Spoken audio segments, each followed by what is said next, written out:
Thank you for joining us for this evening's program on intelligence and national security with Dr. James Bruce. I'm Claire Noble, the Director of Programming for the Vail Symposium. On behalf of Chris Sable, our Executive Director, Dale Mosier, our Board Chairman, and the entire Vail Symposium Board, welcome. We are now in our 49th year of convening locally and thinking globally. 2 items to be aware of before we get started. At the bottom of your screen, you'll see an option for Q&A. That's where you'll type your questions for tonight's speaker. We'll get to those questions later in the program, and we'll get to as many as time permits. Tonight's program will run until 7 p.m. It's being recorded, and you'll be able to find that recording at vailsymposium.org. I'd like to take just a moment to thank the organizations and individuals who've helped make tonight's program possible. Our sponsors include the Town of Vail, Vail Resorts Epic Promise, the Antlers at Vail, and the Vail Daily. Our virtual programs are sponsored by Alpine Bank. Jeannie and Dale Mosier have underwritten the winter season. Kathy and Neil Kimmel have underwritten the geopolitical series. And tonight's program is underwritten by Karen Nold and Bob Croteau, and Lainey and Merv Lappin and the Lappin Family Charitable Foundation. The Vail Symposium is also supported by a generous grant from the Frechette Family Foundation. Thank you to all of our donors. I want to let you know about a program we have coming up on Thursday, March 25th. This is a program we do in collaboration with the Vail Valley Partnership. So it's a morning program from 9 a.m. to 10 a.m. And we welcome Dr. Richard Wobekind of the Leeds School of Business at CU. And it's going to be a program on Colorado's economic forecast. Again, that's a week from today, but it'll be in the morning at 9 a.m. Now we turn our attention to a discussion of intelligence and national security. Our distinguished guest is Dr. James Bruce, a former senior executive officer at CIA, an adjunct researcher at the Rand Corporation, and formerly a senior political scientist there. He has taught at Georgetown, Florida Atlantic, Columbia, and American universities, and is a full-time faculty member at the National War College. He's a U.S. Navy veteran and a member of the board of directors of the Association of Former Intelligence Officers. Dr. Bruce has a connection to Colorado. He did his graduate work at the Korbel School of International Studies at the University of Denver. And you can find a more comprehensive bio at vailsymposium.org. Dr. Bruce, I welcome you on the program.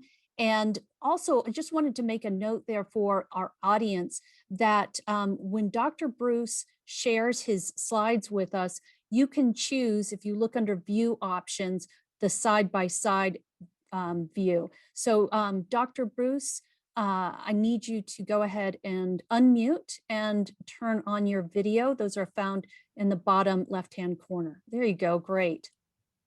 Welcome, Dr. Bruce. Thank you very much, Claire. I'm going to try to go through a procedure here to share screen and bring it up as we talked about before.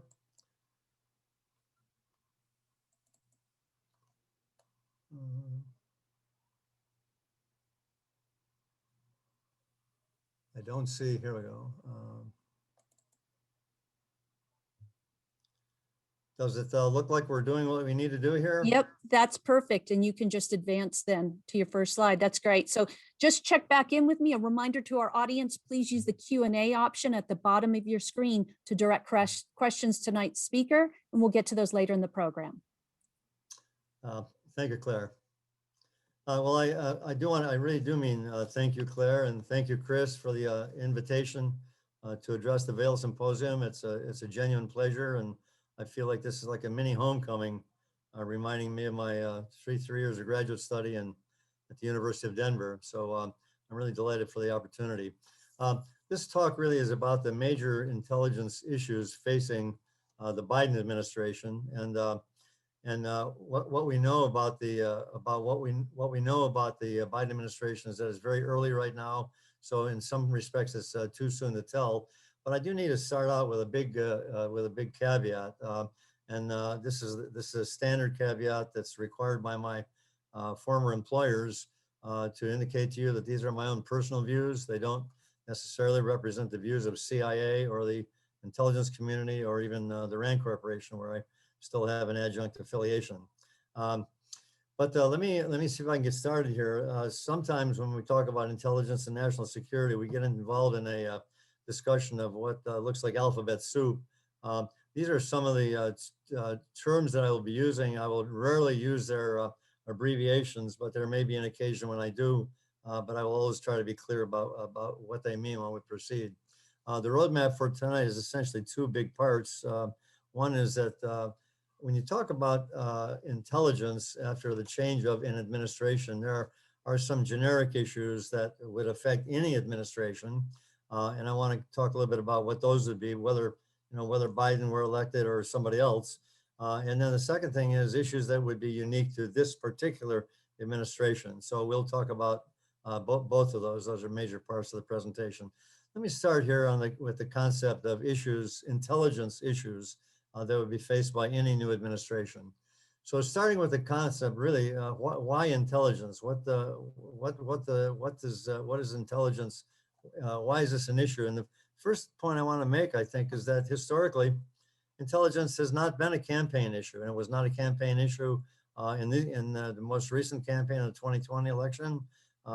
It was an issue in one or two elections in the 1970s, but for the most part, it's always below the radar screen. The connection, however, of intelligence and any administration is the connection with policy. And it's the relationship between intelligence and policy that I want to focus on here when I talk about the issues facing President Biden. The main purpose of intelligence really is to provide decision advantage over adversaries. And that point was really highlighted by the new head of CIA, who was just confirmed today. And he made a point to say in his confirmation hearing, he wanted to acknowledge the skill and work of people who work at CIA. No, he made the point, and it's in the upper right-hand corner there, about their skill at collection analysis. He said that often gave me an edge as a negotiator. Their partnership that helped make me a more effective ambassador, and their insights to help me make more thoughtful choices on the difficult policy issues. Well, that's a very nice summary, really, of what intelligence ought to be doing. What Burns was saying in that point is simply that this intelligence agency, CIA, helped provide him with decision advantage. That's great, because that's really what we're supposed to be doing. Other important things that intelligence does is that it provides warning of surprise. So we're not surprised by something coming out of the blue, mostly threats, but sometimes that applies to opportunities as well. And of course, intelligence supports all manner of national security policy. So that means, of course, supporting the work of the National Security Council, which I may refer to later as the NSC. It supports national defense, diplomacy, economics, and it supports any kind of national security policy that requires information that's hard to get. So CIA doesn't primarily work, and not just CIA, but the whole intelligence community, doesn't primarily work from open sources. It actually mostly works from clandestine sources. So it's really all about espionage, human spying, and technical spying. And one definition of intelligence is the collection of secret information by secret means. In other words, if an adversary is trying to keep us from getting information, that's the information that we really want, and oftentimes we need. So let me turn, if I can, by way of setting the context for the issues that Biden faces on the topic of intelligence and decision-making. We want to start here with what is sometimes referred to as a rational decision-making model. How does a decision get made? The short answer is it's all about the president. Some people have said that the three most important words in Washington are the president wants. The president wants. So it's what the president's goals are, what his preferences are, what his biases are. Now, obviously, there are other things that go into decision making, because other stakeholders do make inputs to the decision process. Intelligence also makes an input, but what intelligence provides is not preferences, it's not recommendations, but they provide information and analysis. So in the end, what's really important in decision making is first of all, it's about the president. What is it that he wants? What do other stakeholders want? And finally, what does intelligence say? Now, intelligence means providing information, but there's no advocacy. Intelligence doesn't prefer policy, it doesn't favor policy, it doesn't advocate policy. intelligence is always intended to be policy neutral. So there's some ground rules here that illustrate that, and I think the simplest way to summarize is to say that the core ethics and practices of intelligence are essentially to be objective, not biased, to be fact-based, nonpartisan, and policy neutral. So intelligence doesn't make policy recommendations and never expresses a preference. It always wants to walk down the center line and provide information and analysis that can support a variety of different policy options, but not to advocate any particular option. For their part, the way policymakers approach intelligence, or historically, this is the norm, is they can ask for studies of certain issues, but they can't really ask for recommendations. They can't say, what should I be doing, right? They can also act on intelligence. They can take its value and base decisions on it, or they can ignore it. And many presidents do ignore intelligence. So there's no particular obligation to do that. They can't distort intelligence, however. They can't skew it or distort or shape it in a way that supports the results they want to get. So the bottom line here is that intelligence is designedly independent. It's meant to be independent. And why is that the case? So it doesn't become politicized. So it doesn't become a political football among the various contestants in policy. You've heard the term, and I've used it, intelligence community. What is the community? Basically, the community is the collection of all of the intelligence agencies. It's headed by a person called the Director of National Intelligence. He's not an agency, but they're sometimes counted in this count, right? But the major agencies are five, the big ones: that's CIA, the Defense Intelligence Agency, the National Security Agency, which provides signals intelligence, NGA, or the National Geospatial Intelligence Agency. They just essentially do imagery analysis. And then the National Reconnaissance Office, which provides the space capabilities of putting intelligence assets in space and running the space part of intelligence. But the community is also made up of agencies and departments that are not intelligence agencies. They do something else for a living. FBI, for example, or Department of Energy, Homeland Security, Department of State, Treasury, Drug Enforcement. These are agencies or departments. Their primary mission is not intelligence, is to do something else, but they also have components inside them that are involved in conducting intelligence, and therefore they are also members of the so-called intelligence community. Then you have the services, the military services. Of the big four, of course, are the Army, Navy, Air Force, and Marines, but the Coast Guard is included in this group, even though in peacetime, the Coast Guard really belongs to the Department of Homeland Security. It belongs to the Department of Defense, however, in wartime. And then the newest member, which only happened in January, is the Space Force. So Space Force, it's not an intelligence organization, it's a military service, but it does have membership in the intelligence community. So when we look at the issues that face Biden, what you start out with who Trump's choices were. They're out now. They are, of course, the Director of National Intelligence, or DNI, John Ratcliffe. Dan Coats preceded him, and the Director of Central Intelligence Agency, or DCIA, who was Gina Haspel. She's still with the agency, but Ratcliffe is no longer with the organization called the Office of the Director of National Intelligence. Biden's appointees are now in, and they've hit the ground running, and they've just started the process. The new DNI, the new Director of National Intelligence, who replaced Ratcliffe, is Avril Haines. I'll say a little bit more about her, as I will about the new head of CIA, William Burns, who was, as I mentioned, was just confirmed by the Senate today. When intelligence participates in policy, it usually does so in a variety of ways. One of them is paper. It produces studies. It's basically, in some respects, its outputs are in paper. The most well-known of all of its paper products are the PDB, or the President's Daily Brief. It does other studies, including the National Intelligence Estimates and a variety of other ones. But intelligence doesn't just depend on paper. It actually participates in senior level and working level meetings and groups and discussions. And I'll say a little bit more about what are called PCs and DCs, which is basically Principals Committee and Deputies Committee of the NSC in just a moment. The PDB, which I mentioned, is probably the most famous, but most well-known, but there's so little that's known about it, of the publications that intelligence produces. It's basically produced for the president.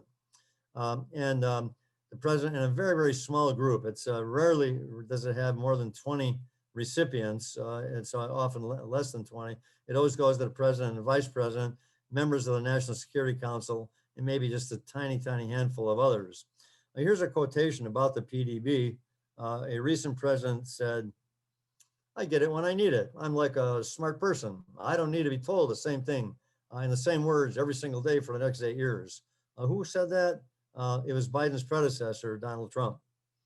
Let me say a little bit about the NSC process, the National Security Council process, because an understanding of how this process works provides great insight into an understanding of how intelligence works in the policy process. So let me start here. This is the so-called Old Executive Office Building, or Old EOB. It sits on the corner of 17th Street, which is shown at the right, and Pennsylvania Avenue, which is in the lower left-hand corner, and you can see the White House next to the old EOB building. I start out with this building primarily because this is where almost all of the staff work for the National Security Council is done. It's like the physical locus of policy, of the policy intelligence relationship. This is the membership of the National Security Council. So you can see it's the president, vice president, secretaries of state and defense, and then if you look at the second row down, you get a list of the other players. Statutory advisors to the NSC are the chairman of the Joint Chiefs of Staff and the director of national intelligence. In the lower right-hand corner, you can see the logo for CIA. CIA is not a statutory member of the NSC, but it is almost always, one might say is always present at all NSC meetings because it's been a historically important player, even though it doesn't participate in policy, but as an input of intelligence for policy deliberations. Here's a recent picture, actually during the Obama administration, of a meeting of the NSC in the Situation Room. You can see the back of President Obama's head. To his left, Susan Rice, who is the National Security Advisor, Hagel, the SecDef, Tony Blinken. Tony was, at this point, he was on the National Security Council. Today, he's the Secretary of State. And then to the right of Obama, who you see is, of course, the first one is Joe Biden. This makes a point, actually. Biden was a participant in just about all, maybe all of the NSC meetings during the 8 years of the Biden administration. You can see next to him Secretary of State Kerry and Eric Holder, the Attorney General. And down at the back of the table, you see two other guys. One is John Brennan, who is the head of CIA, and Jim Clapper, who is the director of national intelligence. They were regular participants in every NSC meeting in the Biden administration, and their successors, now Burns and Haynes, will also be at the table when the NSC meets. I don't have time to go into it, although I'd like to, but basically there's a committee structure that supports the NSC. The Principals Committee is actually all of the members of the National Security Council. These are the cabinet level officials. There's another committee called the Deputies Committee, and these are the deputies, like the Deputy Secretary of State, Deputy Secretary of Defense, and so forth. And then there's working level committees, the columns shown on the right. But notice what's in common with all of these columns, and I put it in red fonts, is that you have participation at that level, at each of the four different levels, by intelligence community representatives. It's either the DNI and the director of the CIA, right, or their deputies, or representatives at the working level. So the point I'm trying to make here is that at all of these, all of these committee structures, and this is really important, the intelligence organizations are integrated into that policy process. I want to take just a moment on this particular slide because it's really important. It's entitled a Typical Week in the Life of the National Security Council. If you look at the legend in the lower left-hand corner, the National Security Council, the council itself, is shown as a red star. The Principals Committee, which is to say the members of the council, but these are meetings that are chaired by the National Security Advisor, not by the president. That's shown as a green hexagon. The yellow squares are actually the deputies. They're the deputies. These are the deputy level, right? Deputies Committee, and the blue ovals are these are the working level committees. So if you take a look, this is just a typical week in the life of the National Security Council. Look at this. What happened on Tuesday is that the actual NSC met. The National Security Council, under the chairmanship of the president, met on Tuesday to discuss counterterrorism. Also that week, the Deputies Committee met 3 times, once on Mali, once on ballistic missile defense, and once on Syria. And if you look at the yellow squares, what you see here, actually, this is the Deputies Committee. And the Deputies Committee, which supports, of course, the Principals Committee, they met 3 times on Wednesday, twice on Monday, and also on Tuesday, Thursday, and Friday. So every single day of the week, the Deputies Committee met to discuss significant policy issues. And those policy issues are named on that's what was on the agenda of those meetings. Then if you look at the blue dots on there, there's 17 of them. These are the working groups that are supporting the deputies and the principals. And look at all the subjects. The point I'm trying to make here is that the National Security Council has a pretty high-paced operational tempo. It's an extremely busy group. Most of the people that participate in this have long days and long weeks. They may get Sunday afternoons off, but 6 days a week are common with these people. They work very hard. And by the way, they have other things to do in their job responsibilities. This is just the national security part of their jobs. So the policy process issue, the process issues, of course, for the Biden administration are: does the structure of the NSC as it is now set up, will that work for me, right? So there may be some design changes or some minor tweaks that Biden and his national security advisors may make to the NSC structure and its operations. Why would they do that? Basically because they want to optimize the participation and effectiveness of the intelligence community in these policy discussions. In brief, it really means getting the right people in the right place in a process that works for them. So it may involve internal changes or organizational changes in the community or process changes. So we go to the issue that this is not unique to the Biden administration. Ask the question, how are issues identified no matter who wins the election? The short answer is, I had actually, in the press of time here, I've deleted about 10 slides on this. So I want to be very brief on this, but if you have any questions about this process, I'll be glad to go into it during the Q&A. The main point here is that history does not start on inauguration day, right? Whoever gets inaugurated, they are coming into a national security situation that's been ongoing for years before them, at least 4 years in the preceding administration. And there are a number of key documents that have already governed that process. There is an actual published, unclassified national security strategy. That document is available on the White House website. There is actually a military strategy and an unclassified version of the Chairman of Joint Chiefs of Staff's posture statement. These are unclassified, available on the DoD website. There's actually an intelligence strategy. The intelligence strategy is designed to support the national security strategy. And of course, there are the yearly threat briefings to Congress. I'll go into this a little bit later. The point I'm trying to make here is that when you come into an administration, when you get through the transition process, you have these strategy documents. They're not just collections of words on paper. They're actually a way to summarize what's been going on in the preceding administration, right? So there are critical choices that would face any incoming administration. Really, it has to do with how well the capabilities of intelligence match up to the requirements it's going to have. That deals with funding and resource issues, right? That deals with strategy issues. They're obviously going to review and revise strategy and policy. So there's an awful lot that goes on that makes intelligence transition into the policy process a pretty busy time, right? Now, these are issues that, of course, that would affect any administration. There are also issues that are unique to this particular administration, and that's what I want to focus on for the rest of this presentation. So Biden's national security team, it's actually a lot bigger than this, but I just wanted to put down the 5 of the key players here. The picture at the top is Jake Sullivan. He's the new NSC. I'm going to say something about all these in a moment. Tony Blinken and General Austin are the Secretary of State and Secretary of Defense, respectively. Avril Haines and William Burns are shown next. They are heading the CIA and the intelligence community. So let me say a little bit about them. But I want to start here. When you talk about the national security team, you're going to want to talk about the president first. All presidents have a particular approach or a focus in their term of office. If you go all the way back to President Johnson, he didn't much care about foreign policy, although Vietnam became obviously his nemesis. But he was a domestic president. I mean, domestic policy far and away overpowered foreign policy.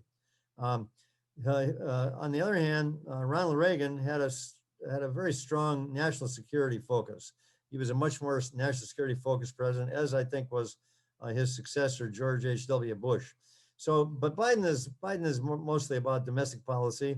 But on the other hand, he's got long experience in foreign policy. Of course, 8 years as vice president under Obama, and in the Senate, he served on the Foreign Relations Committee, which he actually chaired for a number of years. So Biden brings a lot of experience to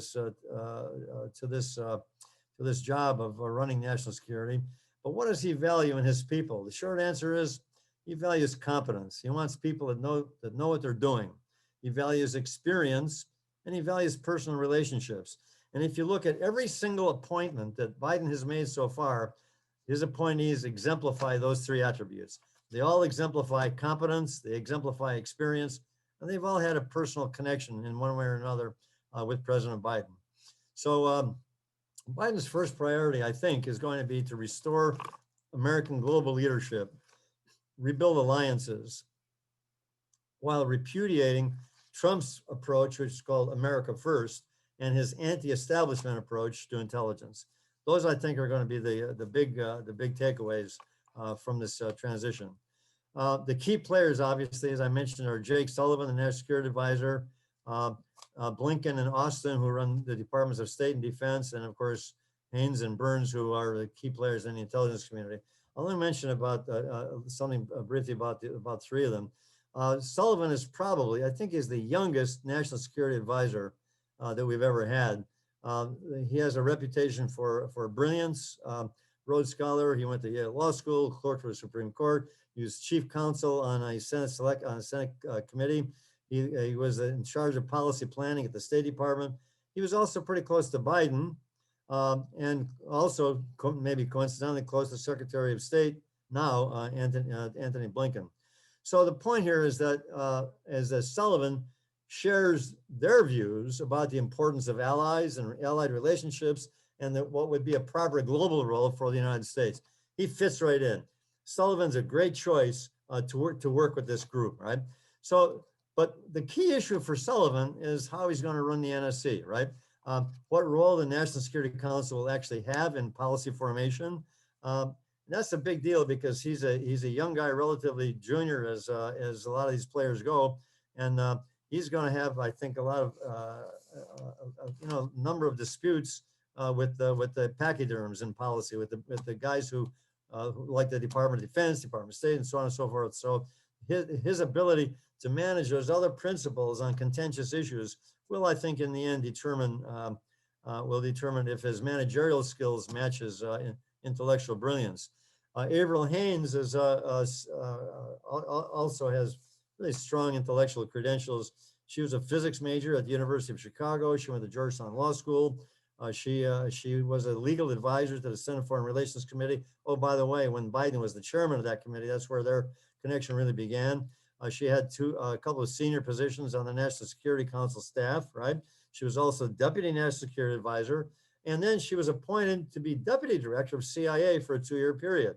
So she doesn't, while she's not an intelligence professional, she does bring some good experience really to the job. So she also, when she's at the NSC, she oversaw a number of the covert black programs, including drone operations. So she brings a lot to the party, and she's very well credentialed, and she actually has been getting pretty high marks. The new head of CIA, who I mentioned was just actually confirmed by the Senate today, William Burns. He's a State Department professional. When Biden was talking about Burns, what he said is that he shares my profound belief that intelligence must be apolitical. Why would Biden say that? Because he's really trying to refute Trump's view of intelligence, which is to say that intelligence needed to support policy in a pretty political way. So his statement right here on Burns is meant to be a point of departure from the preceding administration. Burns himself is a career diplomat. He served at state for, 33 or 34 years. He was never an intelligence professional, but he was a user of intelligence. As a user, so he used intelligence, he didn't produce it. That's a good thing because he's going to bring that consumer's perspective to the job where he's not going to be producing intelligence. He had a very distinguished career at state, including 2 ambassadorships, one to Russia and one to Jordan. So he's had 2 big ambassadorial assignments and a lot of Middle East experience. So, but the main point here is that he's had a long relationship with Biden and a long relationship with Tony Blinken, who's now the Secretary of State. Burns brings a lot to the party. He's going to be a solid citizen, I think, and I think he's going to be a really good choice for CIA. Now, the context here for Biden really is when I begin my work in national security and particularly my work in intelligence, I'm not starting from scratch in a way because I've got to deal with the legacy that Trump left. So the first question is, well, what kind of legacy did Trump leave? I taught a course 2 years ago on the subject of presidents and intelligence. And what I wanted to do is I wanted to evaluate how well or how poorly they did with intelligence. Were these guys good with intelligence or were they not so good? Well, it turns out that of the 13 presidents that we've had since the beginning of CIA, which is 1947, they go from Truman through Trump. There's 13 of these guys, right? Turns out there's a widely varying performance levels of these presidents when it comes to intelligence. So I came into this with an open mind. I actually, for my own intellectual curiosity, I want to find out, who's good at this stuff and who's not so good at this stuff, right? The way it fell out by the end of the course is the three best presidents that dealt with intelligence were Truman, Eisenhower, and George H.W. Bush. He was the first of the two Bushes.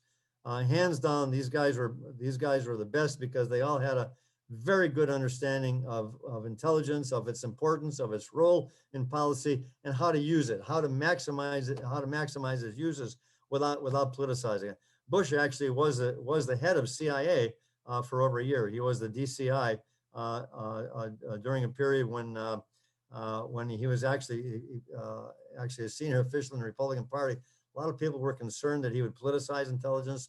Au contraire, he was one of the better DCIs we've had. And when he became president, he had an insider's understanding about intelligence and how to use it.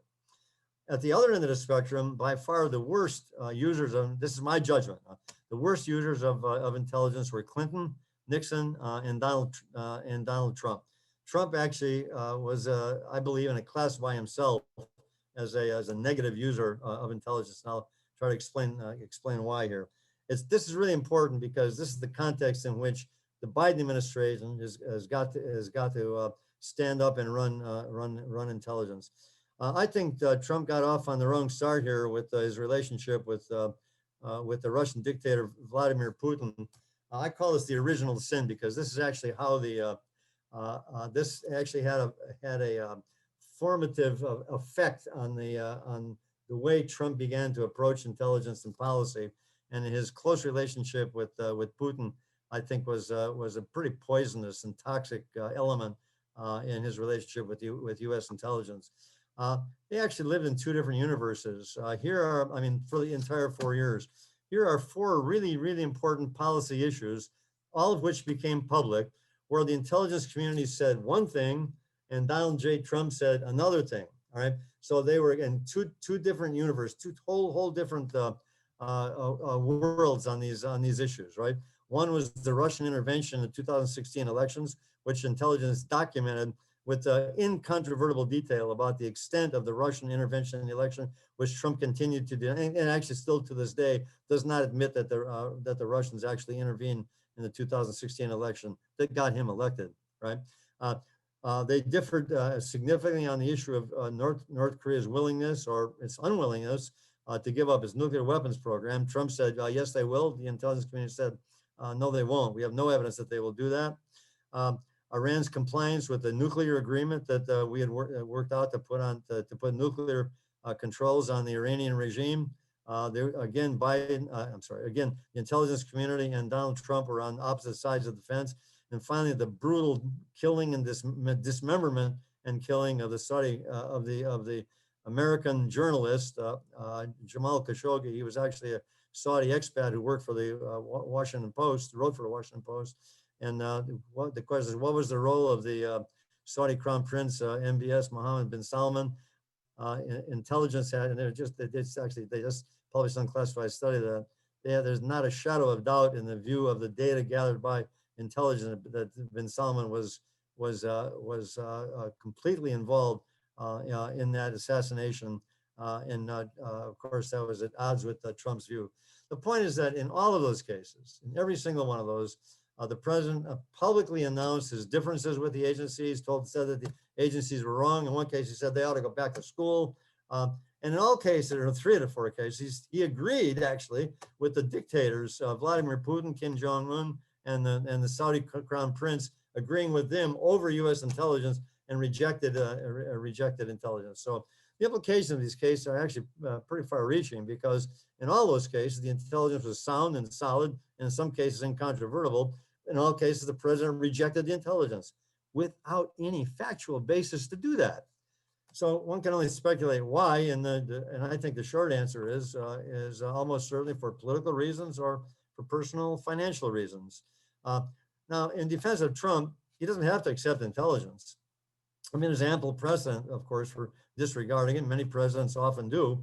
But Trump in this way was in a class by himself because of the high rejection rate of intelligence, the reasons for doing so, and all of the public criticism that came with it. It is almost as if he rejected the rational decision-making model that I explained at the beginning of this presentation, implying maybe more, that information, certainly intelligence, doesn't really matter. And you can make policy for reasons that have little or nothing to do with fact-based or evidence-based information. There were other intelligence concerns that bothered the intelligence community, and there's a lot of them. There's several pages of this, but I want to mention 3 items here.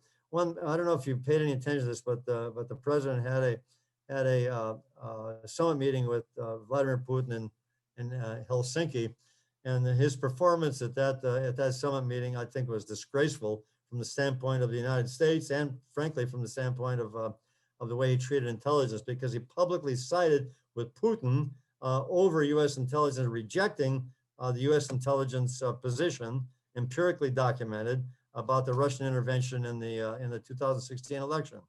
Not long after he got elected in May, he met in the Oval Office with the Russians alone, all by himself, right? He was there with Sergei Lavrov, who was the foreign minister, and Kislyak, the Russian ambassador to the United States. And what he said is, hey, I just fired the head of the FBI. He was crazy, a real nut job. He's talking about Comey, right? He said, I faced great pressure because of Russia. That's taken off now. You know, at that meeting, I would add, incidentally, he also passed top secret intelligence to the Russians. Unprecedented. This is like stunning. It's shocking information, and no intelligence professional can look at that and say anything other than OMG. I just don't get it. I don't understand what's going on. You know how we learned about this meeting? There was not a single American involved in that meeting. It was Trump alone with the Russians. We learned about it first of all, through Russian media, not through American media, because there was no American media present. That was a meeting that he had in the Oval Office, but he's also met privately with Putin on a number of other occasions with no other U.S. officials present, no U.S. translators, or when there was a translator, their notes were seized, right? And only Putin has a record of their meetings, of what they discussed in those meetings. Those meetings happened in Helsinki, in Hamburg, and in Buenos Aires, and I believe also, though I'm short of documentation here, also in Da Nang. So 3 meetings for sure, and maybe 4, where he had private meetings with Putin's without another single American being present. So there are a lot of other issues, but from the standpoint of U.S. intelligence, this is like unprecedented and unbelievable. If you could summarize the Trump relationship with intelligence, you would have to say that Trump was a severe, persistent, and very public critic of U.S. intelligence, including when these intelligence organizations were headed by his own appointees. He sided with foreign dictators of Russia, North Korea, and Saudi Arabia, publicly claiming that intelligence was wrong. There's little evidence, maybe no evidence, that he actually ever used intelligence constructively in policymaking. The reason, again, to go back to what I said at the beginning, the purpose of intelligence is to provide decision advantage. And there's no evidence that I've seen that Trump ever used intelligence for decision advantage. One might say he used it for decision disadvantage. So I conclude that Trump was not a smart user of intelligence. Maybe he wasn't even a user of intelligence at all. So the point here is that Biden is coming into a situation where intelligence seemed to be politicized and corrupted by the preceding administration. And you could summarize, I can summarize what happened in the last 4 years is that the intelligence community was marginalized, maligned, politicized, and a squandered resource under Trump. Um, and that's the legacy of Trump that Biden is faced with, and he's got to turn that all around, which I think is pretty easily doable. Not easily, but it's doable. So I think the biggest implication here about the transition to the Biden administration has to do with de-Trumpifying, um, getting the Trump legacy out of the intelligence policy relationship. In short, what that really means is restoring intelligence to its rightful place of prominence in national security planning and policy. You might call this a pooper scooper operation that Biden has to undertake here, and he is undertaking it by naming certain personnel to the intelligence community, and almost certainly by the policy and operations that the community will be pursuing under Biden's leadership. So let me talk specifically about two areas of issues that this administration is going to face, right? So one area is issues that are internal to the intelligence community. What one writer said is that for 4 years, the intelligence community has been demoralized, demonized, and sometimes endangered by the first customer. That term, first customer, is the way the intelligence community always refers to the President of the United States. He is the first customer of intelligence. So if the Trump legacy is that he's demoralized, demonized, and endangered the intelligence community, then you have to say, where do you begin? How do you start? How do you get this train back on the tracks? And here's how. I think the Biden administration, through his appointees, through Haynes and Burns and others, they have to reaffirm loyalty to the Constitution, to the laws, and in fact, to the rule of law, to intelligence ethics, and frankly, to the noble purposes of the role of intelligence in a democracy. Intelligence is vital to the success of democracy. Intelligence has an extremely important role to play here, and this is what Biden has got to get back on track. This administration has to reinforce the highest standards of integrity, of objectivity, and of nonpartisan policy independence of intelligence work.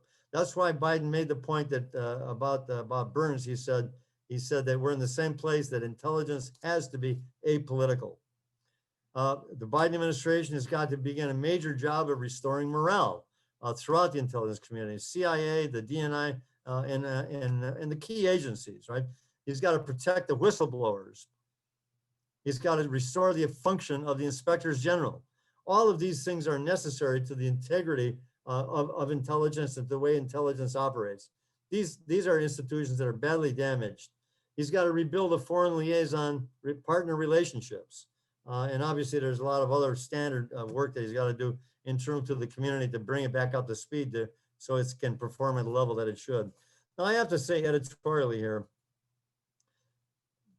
there's a lot of work to be done here to get intelligence back on track. But intelligence wasn't the most badly damaged of the intelligence, of the institutions in government. I think intelligence is in relatively good shape if you compare it to the Department of Justice, which is really hollowed out. I mean, that was an institution that suffered badly under Trump, and the Department of Homeland Security and the Center for Disease Control. So there are other agencies and governments that fared even worse than intelligence.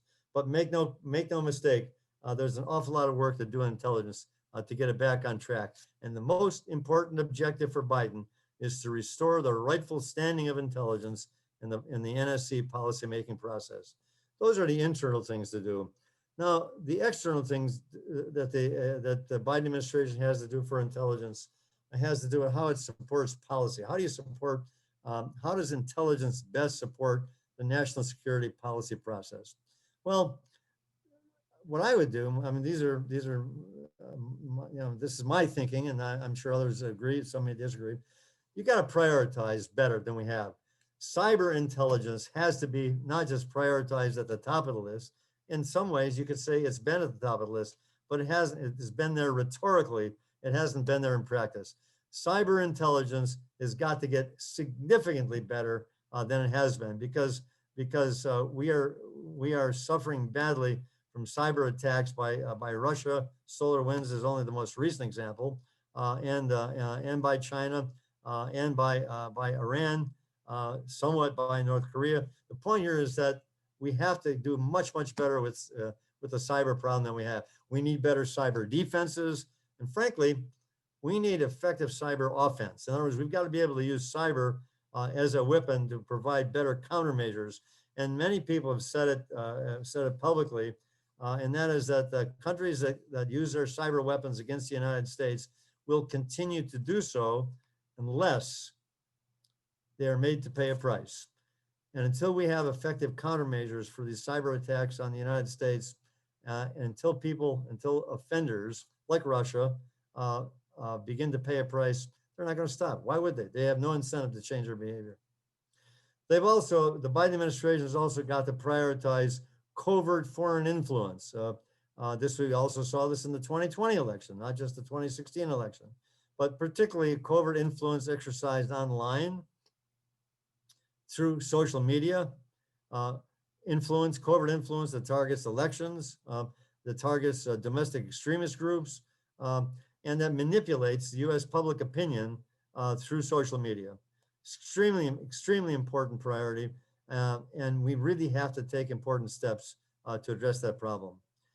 We also have some serious vulnerabilities to foreign attack in space by both China and by Russia, and we have to elevate our program of protecting our space assets for intelligence uses and for military uses. That's got to be a very important priority. And finally, I think they can do much better on intelligence for issues of immigration and the refugees problem. Those are the four issues that I would prioritize. They've also got believe the Biden administration needs to reinforce actually and improve what we do in the way of collection and analysis and warning and forecasting on our persistent adversaries, principally Russia, China, Iran, and North Korea. I think they've got to dedicate much more priority and resources to those four countries than they have recently. And finally, I'm concerned, of course, as most everybody is, about the unstable areas such as the Middle East. So while we emphasize the main adversaries, it seems to me we have to do it in a way that doesn't come at the expense of downgrading the priorities we have in such areas at the Middle East. That's a tough tightrope to walk, but I believe it can be done. And finally, and I'm going to stop here. The last thing that I think, not the last, but among the things we're talking about today, that I think that intelligence can do to improve the policy process is to support certain non-traditional initiatives, such as dealing with climate change and renewable energy resources. I think the Biden administration has actually already made some public statements that suggest that intelligence may have a bigger responsibility in those two areas than it may have had in the past. And I frankly think that would be a good and constructive thing. But the bottom line here is that you pay taxes, I pay taxes. We're all taxpayers, right? Where do our taxes go? The short answer is it goes to a lot of places, but multiple billions of dollars a year go to intelligence. Intelligence is a pretty heftily funded priority of U.S. Resources.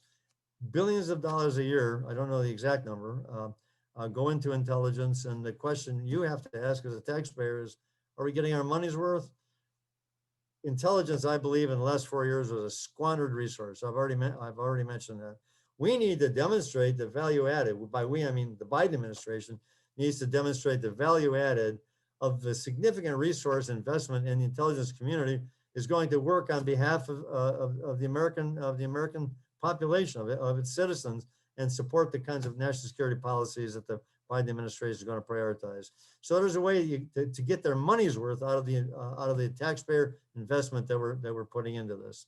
So let me stop there on that particular point and ask if there are any questions. Hopefully there are, and if there are, I'll do my very best to try to give you an answer. Chris? That was great. Thank you so much, Dr. Bruce.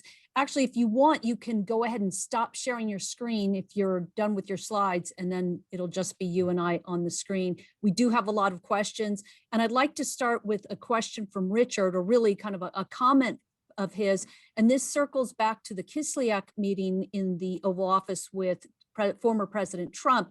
And he was pointing out that meeting did something that's sort of a cardinal rule of Intel, that it revealed sources and methods. Do you agree with that assessment?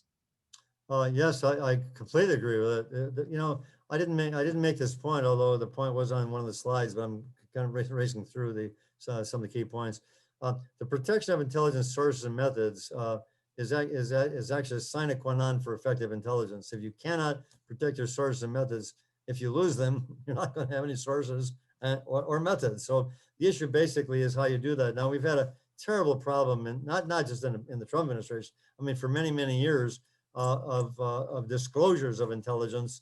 One would use the term, actually it's a legal term, unauthorized disclosures of intelligence, leaks in the press, and so on and so forth, that have damaged us very badly. It certainly hurt us in counterterrorism. It hurt us in identifying bin Laden, and it took us 10 years to find bin Laden because important sources had been compromised that normally would have provided us with that capability.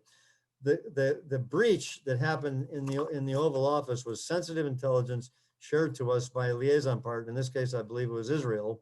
The intelligence that was very sensitive, very carefully protected. But of course, that kind of intelligence does go to the president, and he just simply made the unilateral decision to provide it to the Russians. It's unthinkable.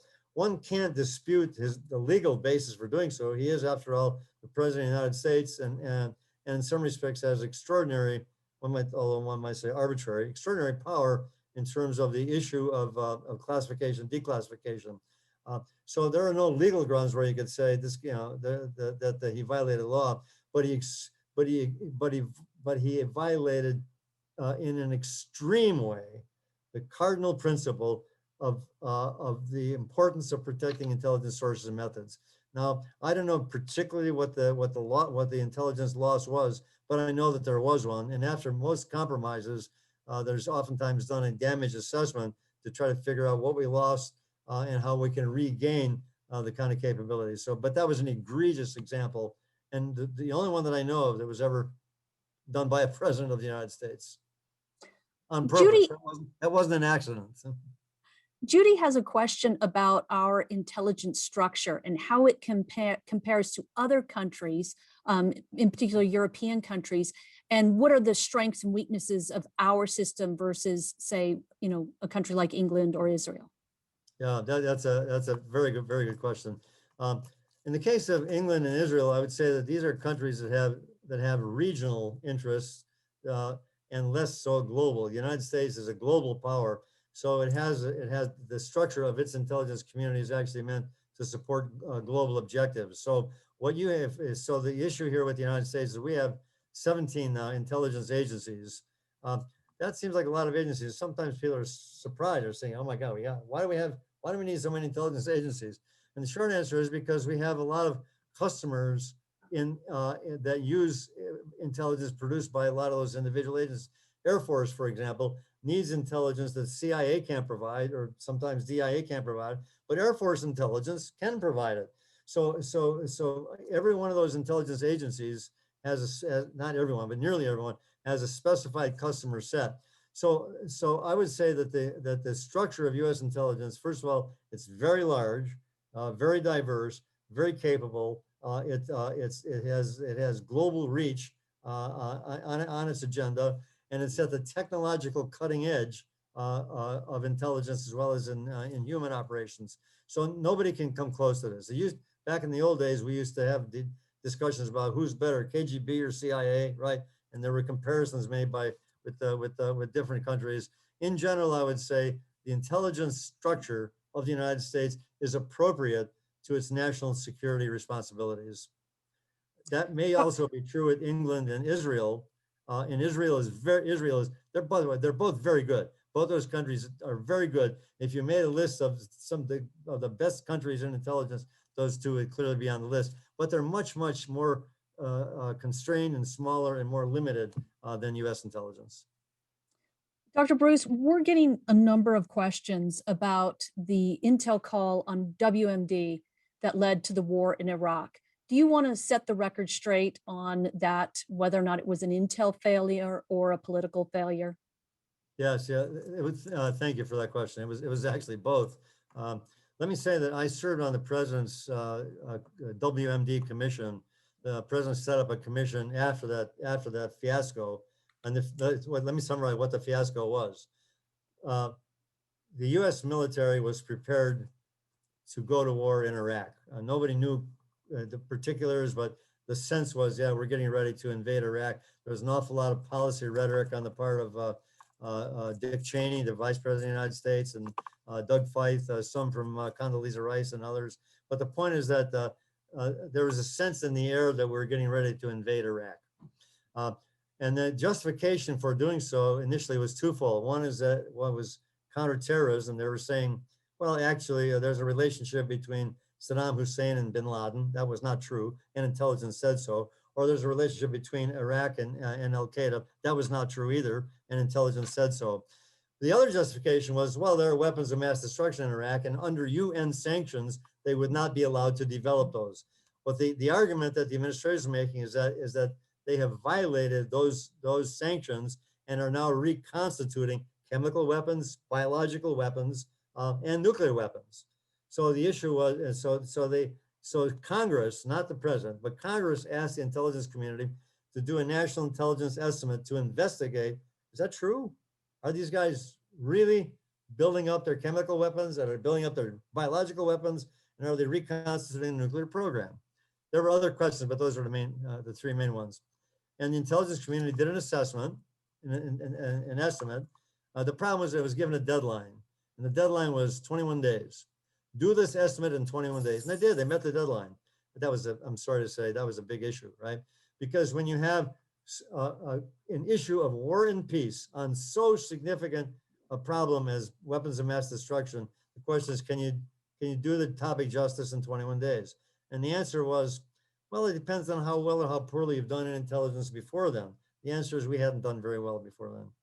So this was an intelligence failure. The failure basically was a failure of collection. We failed in human intelligence. We did not have any direct penetrations of the Iraqi weapons of mass destruction program. There was a failure in signals intelligence. We had no direct SIGINT penetrations of the Iraqi program of weapons of mass destruction. So in addition to these two significant collection failures, you also had an analytical failure. Analysts came to the wrong judgment. They came to the wrong judgment partly because information was so poor. We actually, on the commission, we went back in and looked at the PDBs, the President's Daily Briefings, and we were asked, we're interested in the question, what kind of intelligence was the intelligence community providing to past presidents? Let's go back about 4 or 5 years and see. And what we found is that the answer was no different in those prior questions.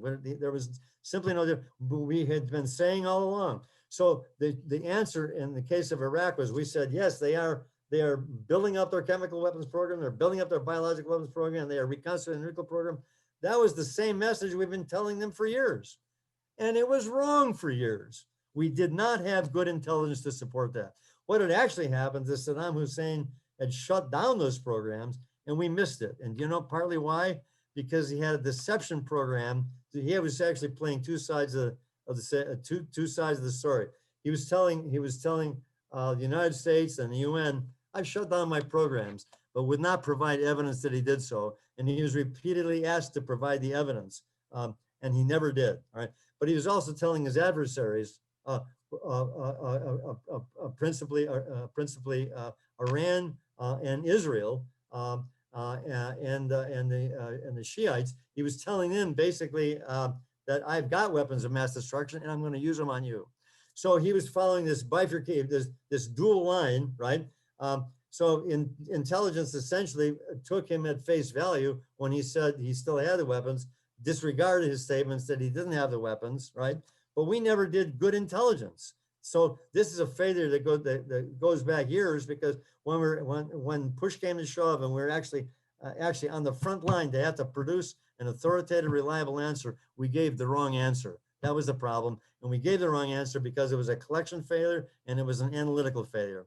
And it was every once in a while, airplanes crash or ships sink, nuclear reactors burn down, right?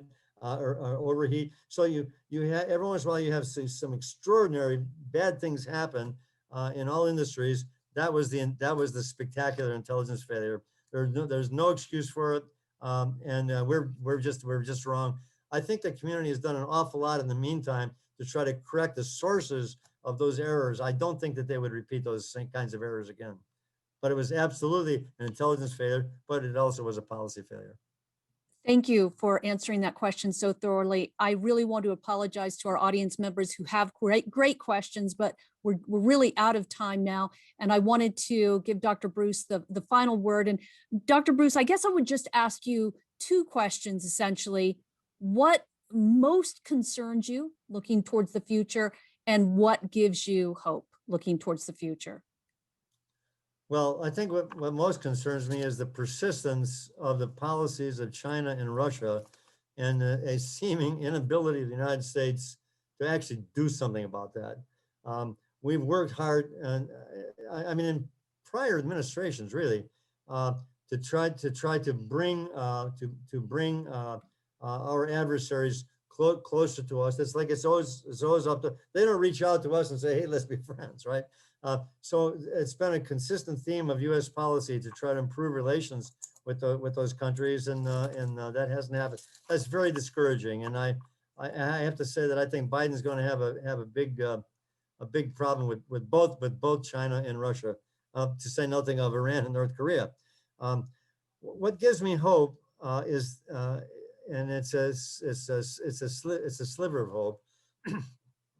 Democracy is now on the defensive, both in the United States and in other countries that have democracies, and in countries like Russia that don't have democracies. I'm thinking now of Alexei Navalny, who has just been sentenced to prison in Russia, by far the most well-known of the dissidents and the potential political opposition to Biden. But there's a certain resiliency in democracy. And what gives me hope is that when you arrest the Navalny's, and when you have democratic setbacks, even in countries like the United States, I mean, my God, if you look at what happened recently, I mean, we can go back to January 6th and the attack on the Capitol, but and one might say, and the repudiation, frankly, of the Trump administration, which was unsympathetic to democracy. I'm impressed with the resiliency of democratic forms of government, and of democratic aspirations of people all over the world. If anything gives me hope, it is that the seeds of democracy that have been planted all over the world at some point are taking root. We don't see much evidence of that, and we won't see much evidence of that. But I firmly believe that the future of the world is going to depend much more on the outlook for democracy than on any other single development. And frankly, I'm very hopeful that democracy will see us through the kind of challenges that we're facing now. Dr. Bruce, thank you so much for this fascinating conversation on intelligence. And thank you all at home for joining us this evening. I hope you will join us next week. And just a reminder, that is a morning program. We do that in collaboration with the Vail Valley Partnership. And that program will focus on Colorado's economic outlook. That's on March 25th, 9 to 10 a.m. Thanks, everyone, and good night.